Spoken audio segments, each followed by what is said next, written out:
Adopt, don't shop. Alright, let's finally have a sensible conversation about this topic. Ever since the internet happened, people love dropping this line on every dog post I make. So let's talk about it properly. First off, adopting a dog is a noble thing to do. No debate there. Giving love to something unwanted is one of the purest things a person can do. Because sadly, we all know what can happen to dogs that never get adopted. And yes, adopting is way cheaper. Most shelters only ask for minimal fees. But let's also be honest about the realities. Sometimes adopted dogs come from unknown genetics, unknown temperament, and traumatic backgrounds. And before people get emotional, it's not the dog's fault. It's just reality. Some dogs need extra patience, training, and understanding. Now when it comes to buying dogs, people are usually paying for predictability.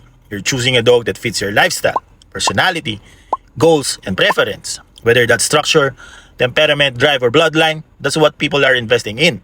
Of course, it's gonna cost more. But wanting a specific type of dog doesn't automatically make someone a bad person either. So at the end of the day, both options are valid. What really matters is this: can you properly care for the dog once you have it? Because the real issue was never adopt versus shop. It's dog getting in the hands of irresponsible people. Let's go.